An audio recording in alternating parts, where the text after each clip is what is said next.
starting. Okay, are you ready? Hey. Hey. All right, hi everybody. This is David Newton, your personal sommelier from teachingwineonline.com. I'm standing here with Rob Newsom. He's the winemaker from Boudreaux Winery. And I got to tell you real quickly before I ask my question, I was in Washington for, what was that event at the... Taste Washington, Taste of Washington. And it wasn't me walking around sampling wines to discover his wines. It was the line that he had at the tasting. There was 30 deep, and all the other wineries around him didn't have a line at all. So I had to get in that line to learn more about his wines. So then I found out that he's being distributed in Arizona. Really big deal for us. So we just did a wine dinner tonight. We had a great wine dinner. You enjoy everything? God, it was great. Okay. I had the best food. Excellent. And the wines went great with food. They're food-driven wine, too, in my opinion. Well, that's why we make them. Cool. All right. It's kind of sad to be drinking wine without food. It's something I'm on a soapbox I do about. it, but I don't want to. Right.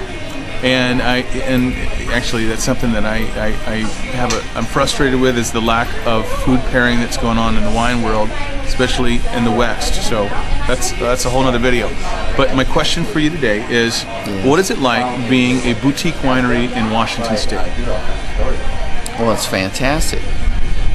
I get to hand wash, millions of dirty wine glasses. No, it's cool. Being boutique is great because it means that I get to go out in the vineyards and work with the vineyard managers, and a boutique winery is only as good as the grapes they get. So being small is great because you get to hand pick the rows of grapes. You get to decide when to pick the grapes.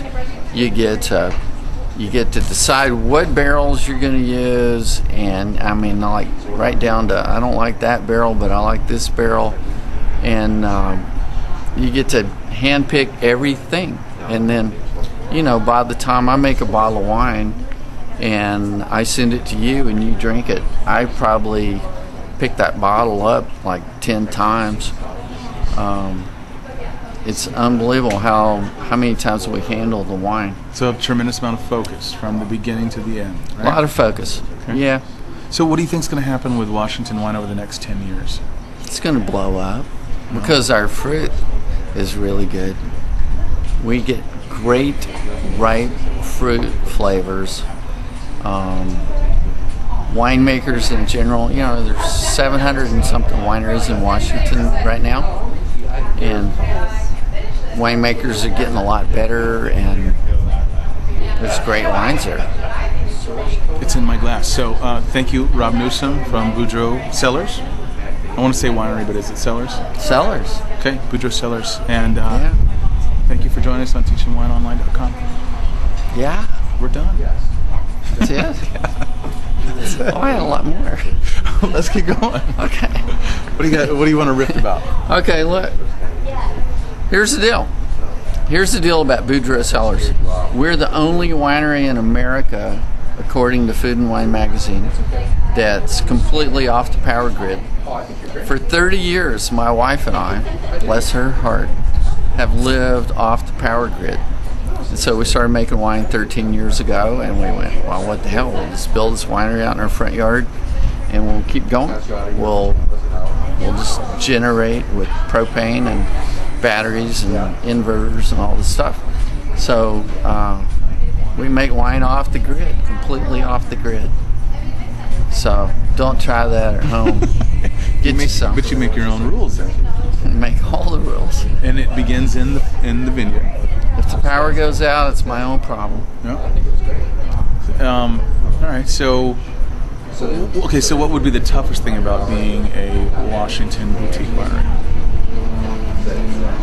The toughest thing about being a Washington boutique winery is that everybody thinks that Washington is the capital of the United States, which it's not. It's a great state up in the Pacific Northwest, and all of our grapes are grown in a desert.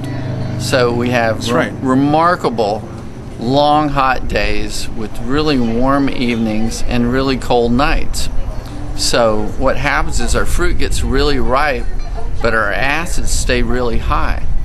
And if you have ripe fruit and high acids, you win. You make great wine if you leave it alone. My mentor, Gary Figgins, said, I'll get some grapes and squash them in a trash can and try to leave them alone. And I thought, God, he sounds crazy. But it's very true. It's a great piece of advice for any starting winemaker. Make your wine, try to leave it alone. Don't get in it. Just leave it alone. So if I make it up to your winery, where are we going fishing? Oh man, we're going out the back door. Out the back door? We're going to catch giant mountain rainbow trout in a freestone creek. So can I come there and do a little videoing and do a little video blog about a day in the life at Boudreaux Cellars? Yeah. Actually, Warner Brothers has already been there. Oh, I talked to them. I outbid them. Yeah, they filmed a Steven Seagal movie there about 15 years ago. You're not kidding, are you? I'm not kidding. No. But you come and we'll do something that they didn't do. All right. And we won't tell Steve. No. All right. Thanks for joining us on teachingonline.com. Here's to you. Thanks, buddy. Yeah. That was fun.